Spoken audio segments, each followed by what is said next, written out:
I just borrowed one a few minutes ago from, they literally brought it in the second I was like moving stuff up here. So of course this one doesn't do DHCP server, so I'm on the fly remembering how to do DHCP for the router. So hopefully this works. We actually weren't able to get a DHCP address here a second ago, but you know what? We can statically configure it when we get to the demo and do it that way. Okay, what's this all about? Okay, so what I'm here talking about is, I'm actually talking about something that is, it's not new information. If you've never seen it before, it'll be new for you. The problem I have, and I've discovered through quite a bit of, looking at customers' networks, seeing what people are doing, is I simply see this big, huge, gaping target on internal routing protocols. Case in point, how many people in here are administer networks or do pen testing and see people running routing protocols? Raise your hand. Oh, come on, there's more people in here than that. Okay. All right, so how many of those who raise their hands actually have the people configuring passwords on their routing protocols? One person raised their hand. Look around, only one person raised their hand. Okay. So herein lies the problem. The message isn't getting there. And there's a little bit more to it because it's extremely easy. And I made this presentation with the idea of, okay, I'm going to make this as simple and as easy for everybody to understand so everybody can get an idea that, okay, we really do need to put a password on this stuff. And even if there is a password, we can brute force it, so it needs to be significant. What am I talking about? I'm talking about routing protocols within an enterprise, not routing protocols going outside to other networks, say with BGP, for instance. So we're talking about things like OSPF, which is Open Shortest Path First, EIGRP, RIP, and various other routing protocols. Okay? Those would be the ones most people are running now. Okay, so, we go. Clicker thing works. All right. Awesome. First of all, thank you guys for coming. I know there's a couple other options going on there, so I'm glad you guys are here to watch this. And I'm not going to kill you with PowerPoint. We're actually going to do more demo than we are going to do PowerPoint. So, and hopefully, pray to the live demo gods that everything's going to work. But our live demo is going to be hacking Black Hat's website and DEF CON's website live right here in this talk. So I'm literally going to hack their website and show you how easily this could be done. And it could be anybody. Anybody's site, whether it be an e-commerce site, a banking website, anybody's site is an easy target for this attack because they'll never see it coming. I'm not going to send any packets their way. I'm literally going to grab your traffic in transit and send it to a fake server. Because, well, you're all going to join my little company over here, my 101 Labs network that I built up here on this table of a few routers and a switch. So all your traffic will be going through my network. So, okay, so who am I? I'm Steve Dugan. I work for 101 Labs. Well, work for it's actually my company. So, because my boss is a real jerk, but that's no big deal. I've been training and speaking for Black Hat for 2 years now. Actually, this would be a 2-year anniversary at this venture. Had a lot of fun working with Black Hat guys. It's a great bunch of great group of people. I also teach the infrastructure tactics and defensics hacking with Cisco networks class. So, okay, and everybody who brought their laptop can jump on the network and play around with us as we do our demo. Anybody actually going to brave jumping on the network? A couple people. No one's going to even try, huh? All right, well then we don't have to do the demo. All right, so I already did the introduction. I'm going to talk about ramifications of route injection and problems associated, things I can do with route injection.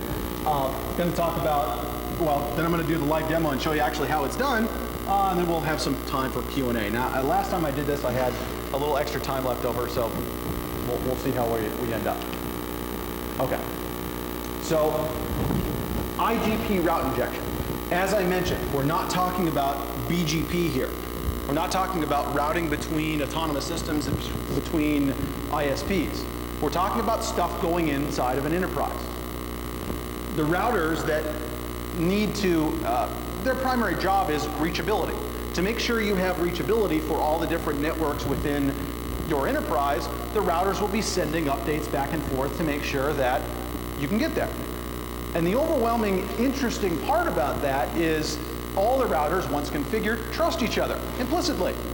Great, there's an update coming in. Well, I'll just add that up to my update to my routing table. Oh, here comes another neighbor. Well, we'll just add that information to my routing table. Without question, without asking, it puts the information in the routing table. If you have access to that corporate network, by whatever means, and you could pretend to be a router, you could put routes in the routing table. Very dangerous prospect. So that's what essentially a routing injection attack is. It's insertion of a manipulated path. Now, what would I manipulate? Well, I can manipulate lots of things. I could pretend to be one of their servers within the enterprise, or I could be any server out on the internet. As far as inter-autonomous system routing, again, that's BGP. Last year, this time, I did a BGP injection talk and talked about the dangers and problems with BGP. So if you want more on that, read my previous stuff. Okay. So 3 primary things I can do with route injection. There's other stuff, but this is the stuff that I focus on. One is, and yeah, it's a pretty big deal. I can black hole or deny service to any kind of traffic you want to go to. So for particular websites or particular parts of your network, I can just say, you know what, they can't get there anymore. I'll just put it to some router that doesn't know where to get there anymore, and it'll just route it to the null zero interface, which is essentially the bit bucket, and throw everything away. We can do man-in-the-middle attacks. We can force traffic to go through a specific box and watch it all as it goes by, and possibly play with SSL certificates and do other such fun things like that. Or what I'm going to do on my demo here is we're going to do some server masquerading. So here's a good animated look of what this would happen. So here's our DOS attack. So by injecting a route, the idea is we're going to deny service to particular networks. In this case, we have a network out on the internet, which of course isn't a real address, but 192.168.1.0/24 out on the internet. To get there, well, how would I normally get to an address that's out on the internet inside an enterprise? I'd have a default route, right? So as far as all of my routers inside of this corporate network, they're going to have a default route pointing out their best exit towards the internet, right? Well, one of the key things about this particular type of attack is that routers work on a principle called longest match. And the least longest match is always the default route. That's always the thing we try last. If I don't know something specific within the routing table, I'm going to send it out the default route. There's some rules there and stuff, but that's good enough. So in this case, none of the routers inside of my enterprise know anything about this network. They just know there's a default route and I need to send it to my ISP to get there. Well, if we want to deny service to that particular block of addresses on the internet with my attack box up here, all I have to do is inject that route into the routing table. Now, how do I do that? Well, various different tools are out there that'll do it. What I'm going to do is I'm just going to plug in my own router and do it that way. You can use, the other good one to use would be Zebra. If you go to zebra.org, it's a Linux router, runs on a floppy disk, turns any PC basically into a router that looks and feels just like Cisco IOS. It runs RIP and OSPF, doesn't run the proprietary Cisco flavors, EIGRP and IGRP, but for the most part, it's passable. So in this case, we're injecting the route, and that route, since the routers aren't going to question it, hey, look, new routes came in, great, we'll just add it to my routing table. We'll, of course, share it with all the other routers with the entire enterprise. So now all the other routers in the enterprise know that the best path to get to 192.168.1.0/24 is to go to this attack routing box up here, who, of course, doesn't have any of the servers for that particular network out on the internet. He doesn't have any of those services. So when the users start forwarding traffic, they're sending it to the attack box that injected the route. That box isn't running any services, so everything's dropped. So very effective and easy to do. Any questions on that, on how that works? I mean, doesn't that seem ridiculously simple to do? Okay, now, what's the impact? Well, if I only have a company of 100 people, well, 100 people can't get to that site. No big deal.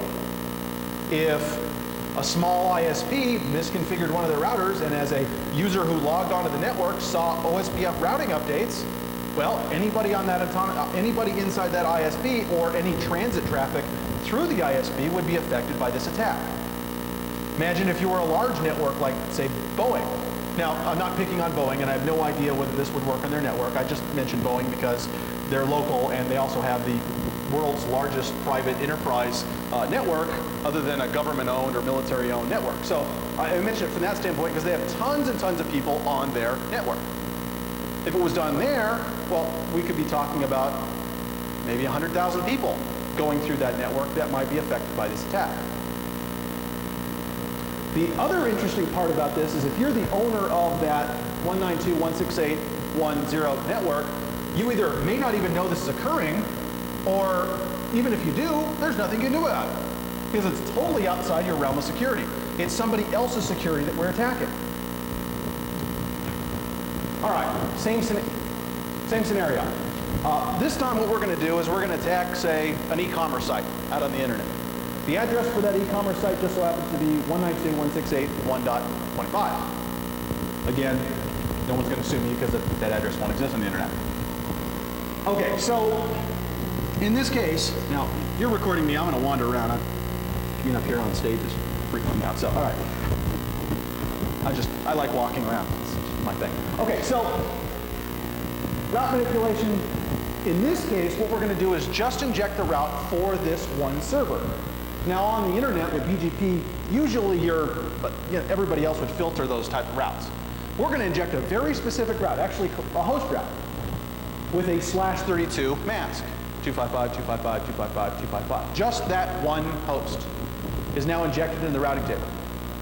Any device on the network, of course it's shared again, right? Any device on this corporate network trying to get to that server is now going to be redirected to, on a fake server. So I could just completely copy their entire website, HTTrack, whatever tool you want to use to, download their whole site, and now all the traffic is going to come to me. Of course, if this was a banking site, they're going to go, oh, log into my account. What about SSL? We own the site. Turn it off. Who's going to look? It's your site now. Do anything you want. You can self-sign your own certificates. Of course, that's going to give you an error message at the client, so why bother? Just turn it off. Who's going to look for the little lock anyways, right? So now all the traffic's going there. Of course, if it's a banking site or e-commerce site, somewhere you're going to get passwords or credit cards or whatever, you just turn it on however long you feel comfortable, turn it off, and then you got everything you want, right? If I'm that e-commerce site sitting out there, what can I do? Nothing. There's nothing you can do. No firewall rules are going to help this. Matter of fact, are you even going to notice it? Because traffic is still getting to your site normally. You might see a 1% drop in traffic, maybe 5% drop in traffic, depending on where this attack is occurring. So you're not going to notice. Whose responsibility is it, though? That's the fun part about this. Is since this attack is against this e-commerce site, the e-commerce site finds out that this happened, if they could even find out. But if they find out it happened, who's responsible for it? I mean, obviously it goes down initially to the guy who's hacking into the network. But it might come down to legal issues, and I'm not a lawyer, and I probably should ask Jennifer Granick on this, right? Can you be prosecuted or can you be sued because you didn't exercise due diligence of locking down your routing protocols to allow something like this to happen? And it's not like this is new. But as we saw when I asked, one person in this whole room raised their hand. Last time I was in Singapore, did the same presentation. One person raised their hand there, same size room. People just aren't simply not protecting this. And it's very easy to protect. All right, so as I mentioned, your local defense. Put a password on it. MD5 with OSPF. Use the right routing protocol. If you're using RIP version 1, upgrade. It's, rest in peace. Let it go. I mean, even if you have to change to RIP version 2, at least you can put a password there. If you're using IGRP, Cisco's proprietary, interior gateway routing protocol, there's no password protection on it. Upgrade to EIGRP, just stick the E in, all your problems go away. It solves a lot of other IGRP problems anyways. You should, certainly, change it. But the ability to add a password to it certainly good solution. And obviously OSPF has the capability. So does, BGP and other routing protocols. But the fact that people aren't doing it is the reason why I'm standing up here, standing on my soapbox and telling you. All right, remote defense is not possible. If you're the guy getting actually there, if you're the web server out there trying to come up with some defense for this, there is none. Someone decides to do this, some other network, somewhere else out on the internet, there is nothing you can do, and chances are you won't even notice. Because just all of a sudden, some of your traffic, a small amount, isn't going to come your way. Now, how does this differ between something like a DNS attack, where we just change, the route within a DNS table? It's very similar, except for a DNS attack where it would go global, all of a sudden all that traffic goes somewhere else. So it's very, very noticeable that it happens. This is much more quiet, not as large in scope, but certainly much more quiet and, effective. All right, so I decided to do the, step 1, 2, 3, how do you actually do this attack? You're going to masquerade a server. First, go grab the whole site. Use HTTP track, that's the one I typically use, or whatever tool you want to use out there, grab the whole website, go grab the whole site. At which point, modify the site as you need, remove all the security stuff, HTTPS to HTTP. Obviously, you've already identified the target address, but just in case I put it up there, that can be done either by pinging or just going out there with a sniffer open. You can watch all the destination IP address show up, and you'll be able to see what the target is. At which point, on your attack box, on your server itself, you're going to bind that address as a secondary address to the interface. Using whatever web server flavor you want, put the site up. You have your own clone version. Now, nothing's happening yet until we get to the point where now, with step 6, we're actually going to, with a sniffer, discover what routing protocols run it. So we sit there and open up a sniffer, and 9 times out of 10, maybe even more, we see RIP messages coming in, or OSPF, or whatever. So as these messages coming in, we understand, okay, that's the routing protocol in use. Great. So there might be a password in place. Matter of fact, I'm going to show you, a tool. I'm sure some of us probably use it, Cane Enable, that has an OSPF cracker inside of it. There's others out there. Someone's got one. Try to brute force it. Dictionary attack against it. So with your own router or tool, join the routing domain and obtain the existing routing table. So your OSPF, hey, great, I'm an OSPF neighbor. Send me all your routing information. So we have the entire routing information for all the enterprise at that point. But I'm a neighbor. I'm an OSPF joined neighbor with that environment. So I have all the privileges of all the other OSPF neighbors within the enterprise. So I create my own static route pointing out to the site that I was trying to attack, and then I inject that route into OSPF. It's carried to all the OSPF routers. Now all the traffic going through the enterprise is redirected by OSPF to your attack box. Okay. So the whole site's yours at that point, at least from that enterprise's perspective.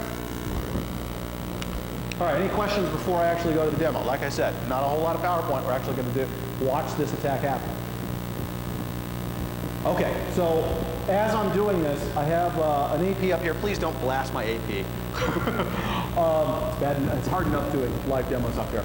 I haven't got the DHCP portion of it set up because we had to switch APs. So if you could statically configure your wireless adapter to 172.16 2 dot something. Hopefully there won't be a conflict. My router over here will be 2.2, so just don't take that. That's your default gateway. So 2.2 is the default gateway. As a matter of fact, let me throw this up here. Text file.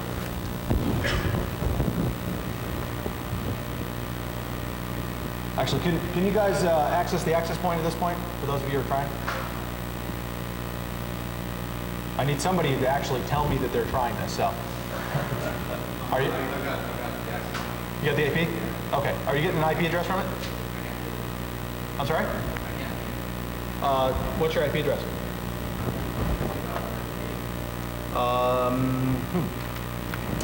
Okay. Oh. Give me a crossover key.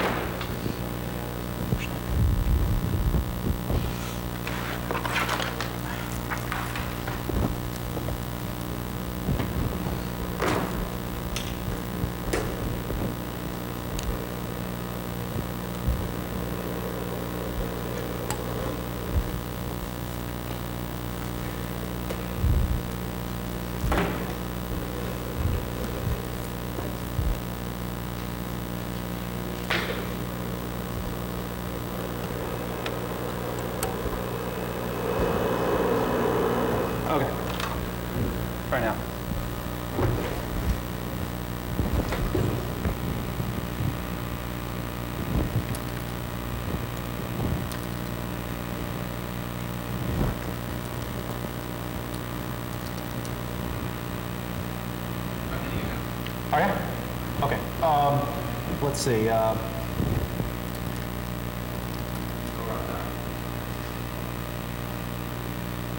Okay, so for those jumping on, again, 172.16.2, excuse me, 2 dot something, where dot 2 is your default gateway. So pick an address.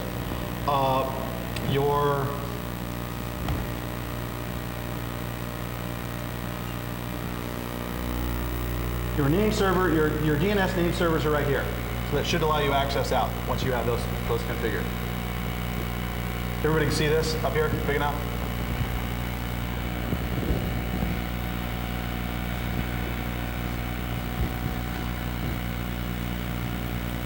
All right. So. I'm sorry? From my router?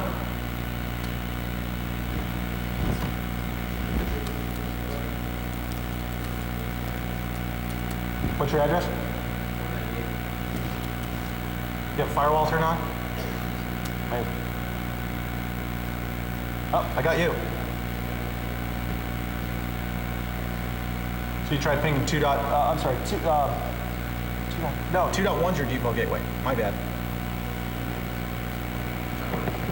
Huh? That works? Okay.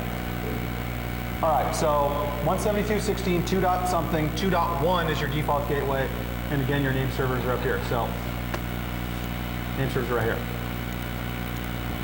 Got that? Can you get out to Black Hat or DEF CON site? Got it? Awesome. Okay.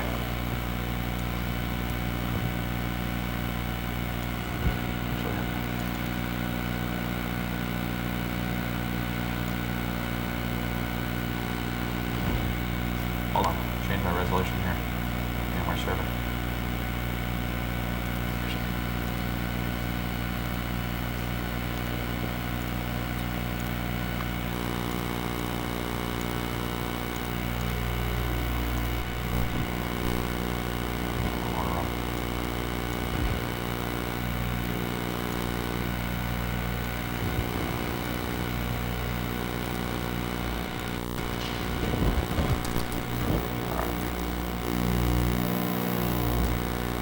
If I can ping Yahoo, it gets the internet's up, right?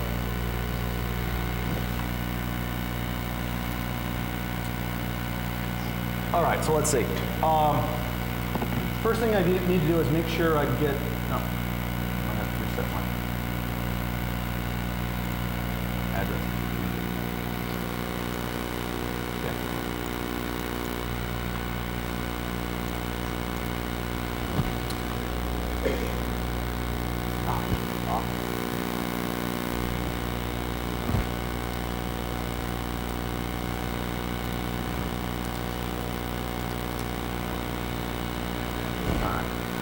Sorry about the size of this.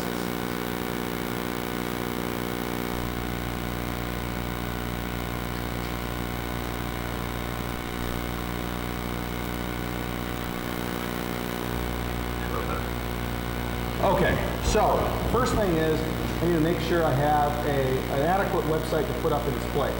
So what I've done is I've created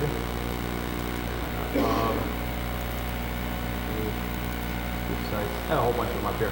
Let's say at darkbrownhat.com. So here we go. So here's darkbrownhat.com. I've created the website. Of course, it's marked own. So here's the new website that I'm going to put up in place of blackhat.com. I also have in its place. I also have. You guys can't. If I can't read it, you guys certainly can't read it. Apologize about that.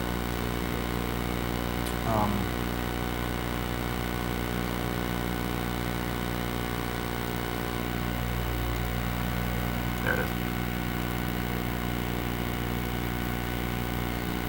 Okay, we also have DEF CON, DEAF CON. All right, so we're going to put up these two sites in place of the Black Hat and DEF CON websites. All right, to do that, I need to first find out what the heck's going on in the network. So, best way to find out first, I need to find out the IP address of both Black Hat and DEF CON. So, from the command window, I'll change the font on this.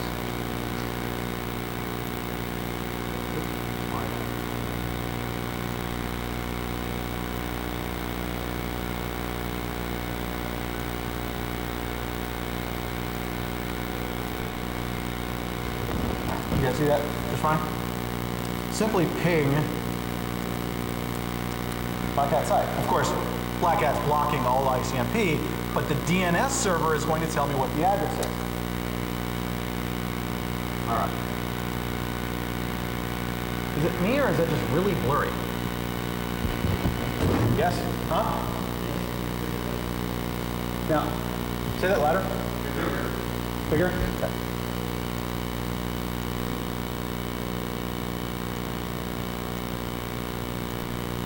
How about that? All right.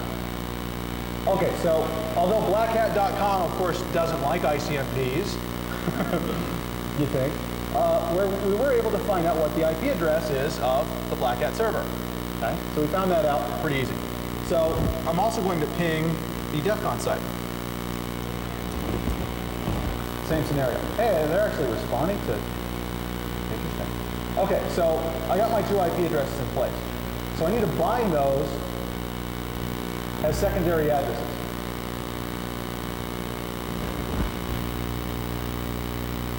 Properties, network controller, VIP, properties, advanced. Now I have a whole bunch of 10 dot addresses assigned here because I was doing something else, but pretty easy. Just here, give it an IP address.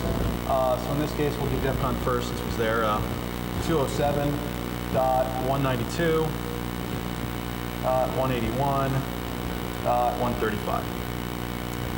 Okay, and a mask, since I want specifically just this address, I'm going to give it a 255.255.255.255 mask. Oh, good one. All right. That'll be able to route it. So we'll give it a 0. Windows in there. Okay. Fine. All right. The Black Hat address was 216.231.63.34. Again with a 24-bit one. Okay, so those have both been added and applied to my interface card. Okay, so now this server has those sites. I need to make sure I can serve the copies of those sites. So with IIS,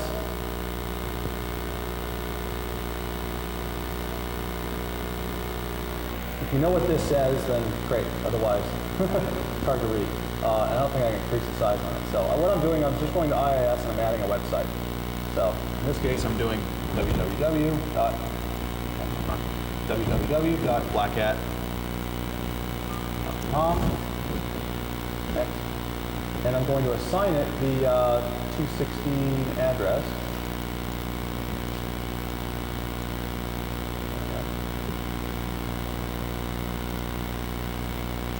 That's right. All right, I also need to give it the files associated with it. So C drive, inetpub, www.root, sweep sites, and start ground. Got it. Great. One more thing, because I'm using an index.html file, I need to change the document. So. Index.html.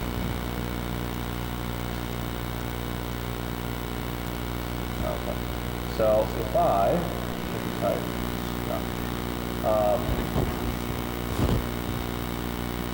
make sure it actually gets there.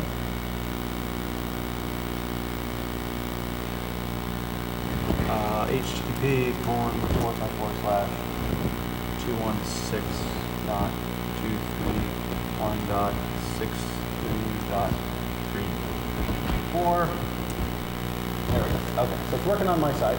I also have to do the same thing for DEF CON.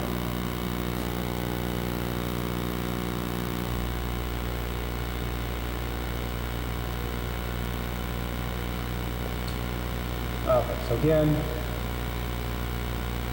new website here, www.defcon.com.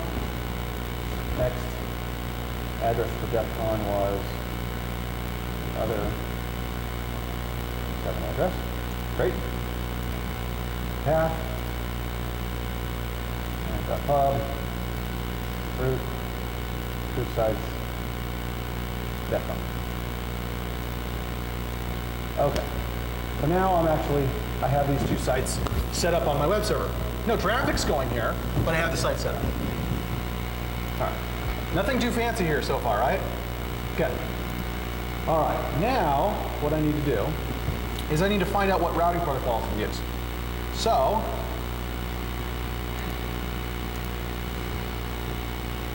my copy of Ethereal.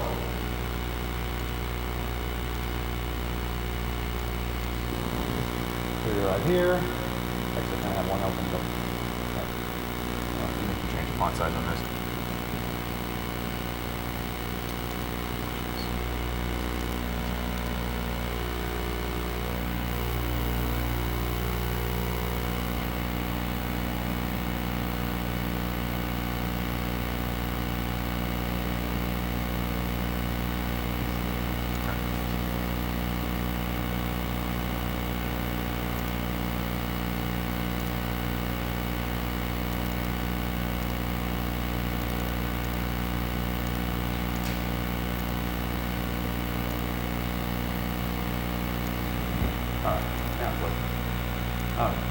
Capture.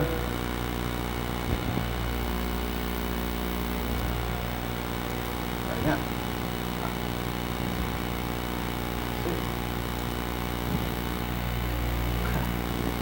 Split screen doesn't always work.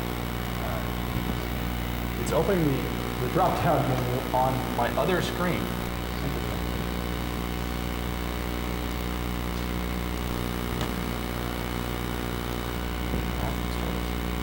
I'll start the capture on this screen, bring it back over.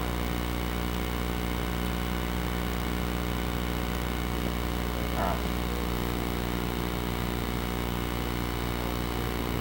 So here I'm running my Ethereal capture here, right? Seeing all the stuff going by on my Cisco network, and so on. If I sort by protocol, I can see, oh look, they're running OSPF. Great. Now, I also have if you look at the diagram that I put in the text, you'll see how this is actually working, where my PC lives and so on, as far as where my attack boxes live here. So again, the OSPF packet sitting here, I can now look through what an OSPF packet looks like on this network. So OSPF, open it up, here's the OSPF header. Here's the router ID that is advertising this. I see that they have authentication, cryptographic authentication turned on. So we have some form of password in place. Okay. So I'm going to have to break this password. And that hello is sent every 2 seconds in OSPF. So I'll continually see this. Actually, it's every 10 seconds. Okay. Sure. The question was, if the network is switched, I will have trouble sniffing this. Not true because of this issue. Look at the address it's sending on. It's a multicast address. Because it's a multicast address, everybody's going to see it, regardless of the switch infrastructure. And that's true whether it's not, if it's RIP, it's a broadcast. If it's any other routing protocol, it'll be a specific multicast, such as EIGRP uses 224.00.10, OSPF uses 6 and 5, even RIP version 2 uses .9. So those addresses are going to show up, and any device running a sniffer will see OSPF or whatever routing protocol running. The only one you won't see is BGP, because that's very specific as to where it's going. All right. So what I need to do is I need to break the password associated with OSPF. Let's see. So what I can do for that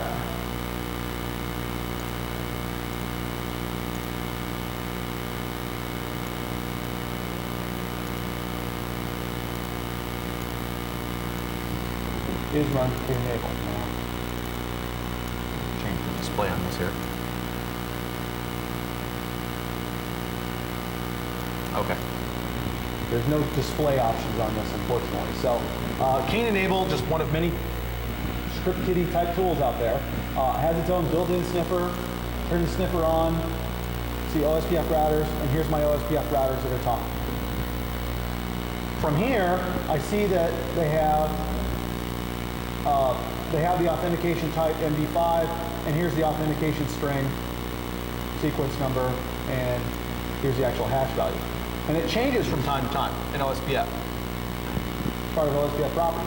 But what I can do is right click and send this to my tracking utility, go to the tracking utility and go into, so it's got NTLM and PWL and even all the Cisco iOS, it picks firewall hashes. It's all these different things it can break. So I go in here, right click, and I'll start a brute force stack. Now I intentionally made it pretty easy. It's 4-character password. So I'll brute force these. Should be the same password on both. So, and although you won't be able to see the answer, there it is. So the password came up as ABCD. That fast. It took me playing around when I was setting this up in my hotel room. It took me a half an hour to break the 5-character password. So I figured, I'm not going to waste time with a 5-character password here and run my mouth for half an hour. So okay, so there's the password. It's ABCD. Okay. So now I've got my website in place. I see it's running OSPF, and I know the password. All I have to do now is use an attack router to actually inject my route. So from here,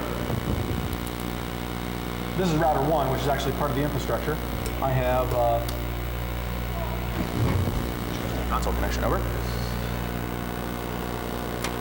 I just so happen to, come prepared when I'm, breaking into this network. Bring my own 2500, got it off eBay, no big deal, right? Walk in, plug in, I'm good, right? So it's totally unconfigured. No, I don't want to go through the auto initial configuration thing.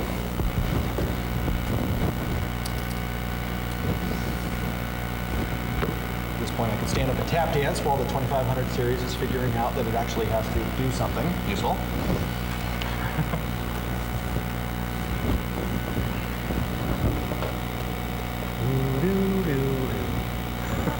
All right, I guess at this point I'll answer any questions if you guys have any questions so far as to what I'm doing. Glad I'm so clear.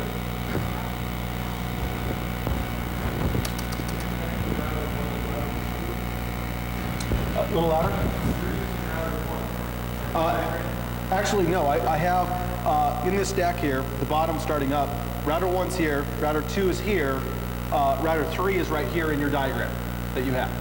Okay. I brought in this attack router, and that's what I'm going to be configuring here. So I won't be touching any of the existing infrastructure stuff. Let's assume that I don't have access to it. But it's all in place. Now, if you trace route out, you can see that you're going through this network, right? You can actually see 3 hops as you go out for anybody who's on the network. Yeah. Okay, so you're seeing my 3 routers as they go out: 172.16, 2.1, 3.2, and 4.3, I believe, right? Okay. So you are on my corporate network at this point. So I've got my completely unconfigured router here.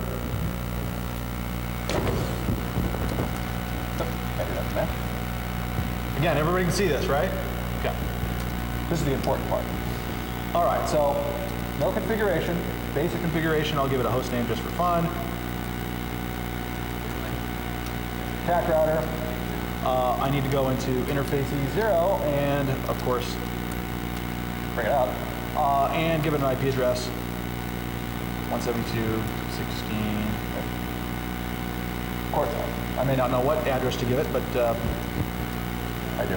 172.16.4.37. You can see in your diagram the attack router is a completely different part of the network where, for those of you on the wireless stuff, are attaching to the network. So we're in a completely different place of the network. All right, so just for grids, try to ping the other 172 network. So show IP interface brief. All right, interface is up and up. If I do a ping to 172.16.4.3, I believe is the address. Okay, good. So I can get to the other router there. At which point I can also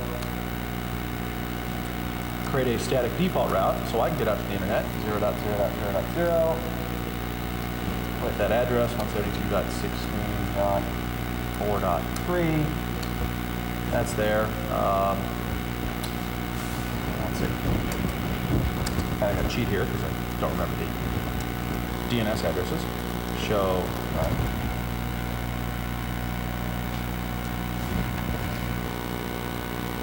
I could have just grabbed the DNS addresses off my device, but you know what? I'm cheating. Sorry.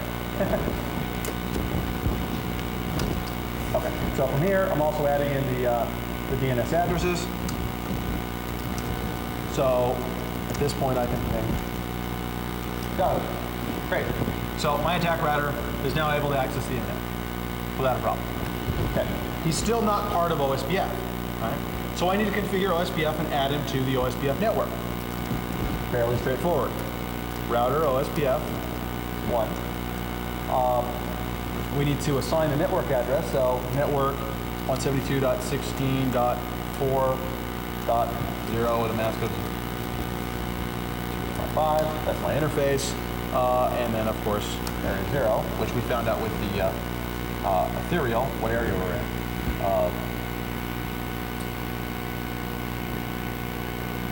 Area ID is 0000. So in Cisco land, you can either just put 0 or you can put all 0000 in there to make the area ID work. So, all right. So now at that point, one other thing, we got password. .OSPF, the commands to set the passwords, area 0, authentication, and message digest.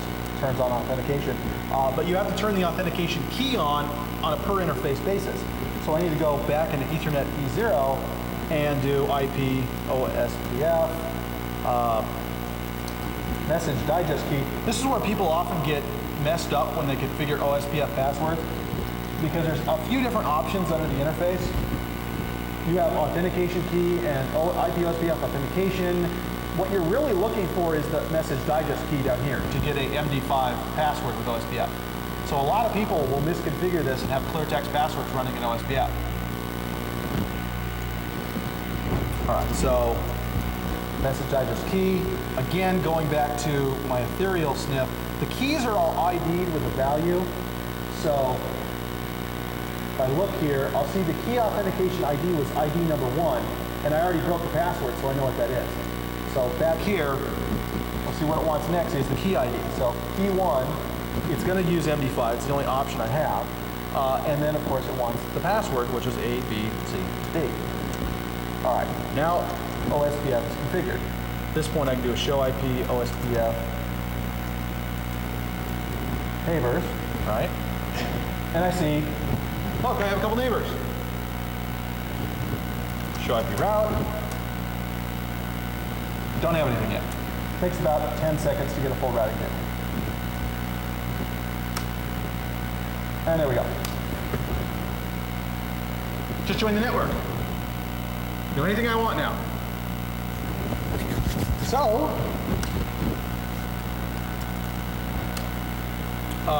okay, any questions so far? Making sure. It's all clear, right? Pretty easy. So now what I want to do is I want to hit Black Hat site and DEF CON site. And Jeff said I could, so it's cool. I know I'm not going to get sued. Why I'm not attacking somebody else's site. All right, so I need to create an IP route specifically for those addresses in place. So again, the addresses I'm looking for, I have these in place.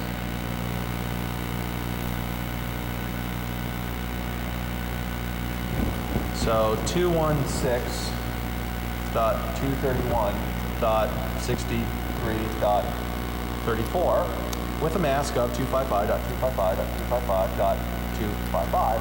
And I'm going to point it to the 172 address of my attack box, which is 172.16.4.100, I think. Okay.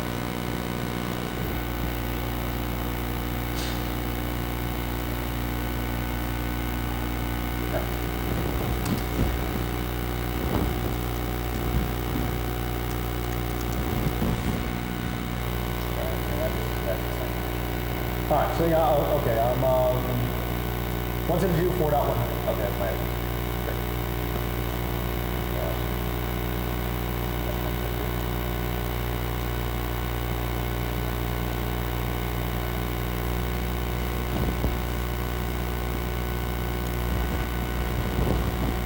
Okay, so adding that address in. So now I also need to do IP route 207.192.181.135. Again, 32-bit mask, pointing to the same attack box. Got it. Okay, so if I exit out here and I ping, watch this. If I ping the blackhat.com site, it works. Wait a minute, I couldn't ping Black Hat site before because it's not going to Black Hat site anymore. It's going to my attack box. But I still haven't injected those routes into OSPF. If you check your internet connection to see if you can get out, you're still going to the real site. Agreed? Anybody? Okay. So I do have to do one more step, and that's inject these routes, these static routes I created, into OSPF. To do that, very simply, router OSPF1, redistribute static, subnets, enter. So now, those routes are running through my entire enterprise. Anybody trying to go to Black Hat or DEF CON site should now be redirected to my attack box. Anybody gonna try it? Is it working? So he did nod yes. Yay! Praise the live demo gods. Okay.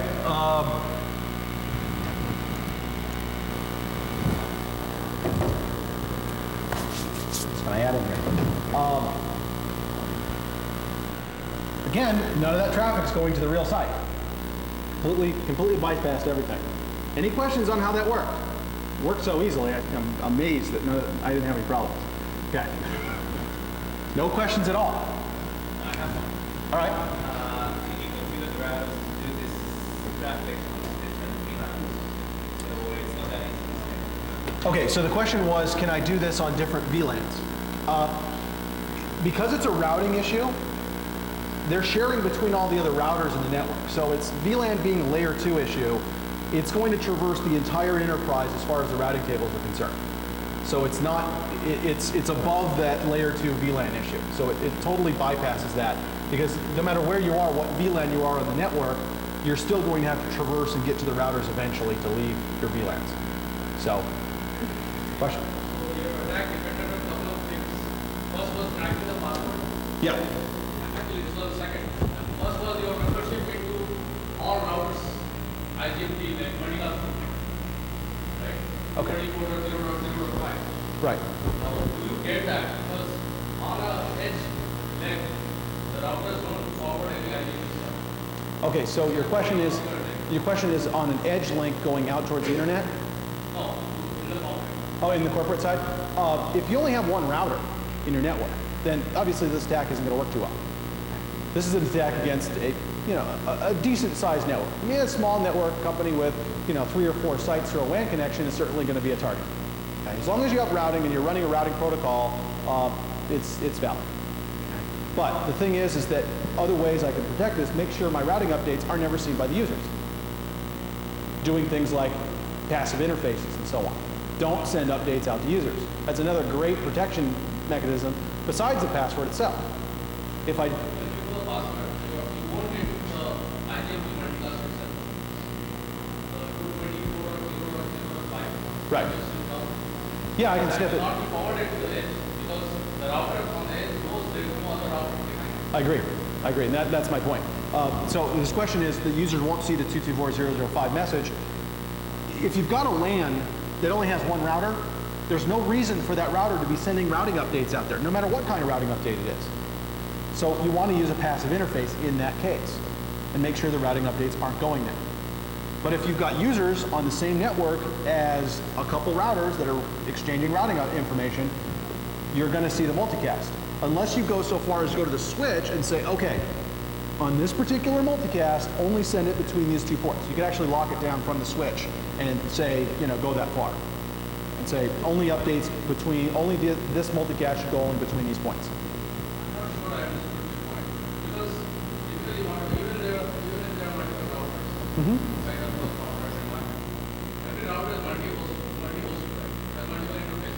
Yes.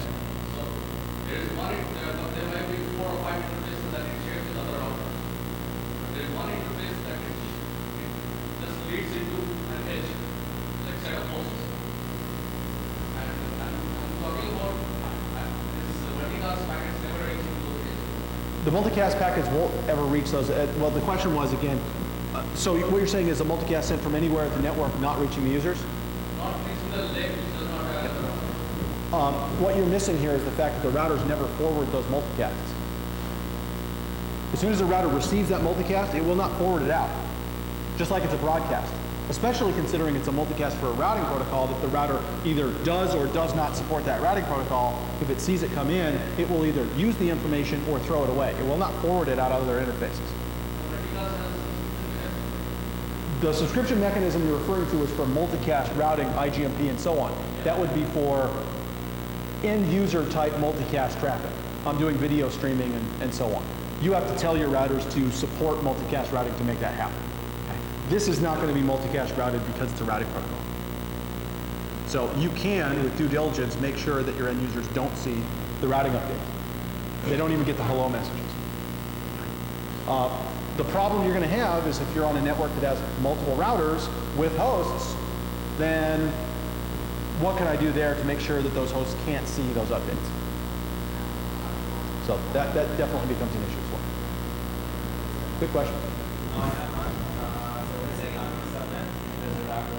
And I do this kind of attack, I inject the routing into that particular router. Okay. Okay, now the question is this routing propagated his name. So the question is he's on a subnet with a router. So that's your default gateway, right? And I want to inject the route to that local router. Will that be shared with all the other routers? Yes, it will. Okay. So what you've gone through the process is you're in that subnet and the router's there. Turn on your sniffer and you watch EIGRP packets come in, and there's no authentication. So I can get, FX's attack router to, to propagate, those routes, or bring my own 2500, plug it in. I join the EIGRP network. They will establish a neighbor relationship, just like we saw up here. I will see all the routes in the entire enterprise. I can then add my own route with a static route and redistribute into EIGRP that will be shared amongst all the neighbors with the entire enterprise running the routing protocol. Hence the danger of this issue. Now, anybody who wants to get to the route you're injecting will all come back to your PC, your boxes. Good question. Any other questions? Sorry this went so fast. I wasn't expecting to get through my demo without any problems whatsoever. Just one last one. Sure. Are any of these on by default? Any of the routing protocols on by default? No. A router, one of the advantages of having a router is when you plug it in the network, it does absolutely nothing. All the interfaces are shut off. I mean, it's basically a, it's a piece of lead. I mean, it doesn't do anything. So until you configure it and tell it what to do, it's not going to do much. Now, there's a lot of services on a Cisco router that are turned on by default. And if you're particularly concerned about that, my suggestion is read up on Cisco's auto-secure. Cisco finally did something right. I got to give Cisco some props here. On the new 12.3 iOS, they have a feature called auto-secure. It's basically a script, great for edge routers. It literally shuts off every service you don't want running, following like the NSA guide to security or the Cisco safe documents. It shuts off everything, turns on Bogan filters, turns on Cisco's iOS firewall, does all this stuff for you just by running through a few simple scripts. So very, very useful feature. But again, back to the question, is the routing stuff on by default? No. You have to turn the routing protocol on at the router to make it happen, because it doesn't know which routing protocol is your preference. Good question. Okay, any other questions? All right, well, there'll be a break going on out there sooner or later. Glad I was so clear.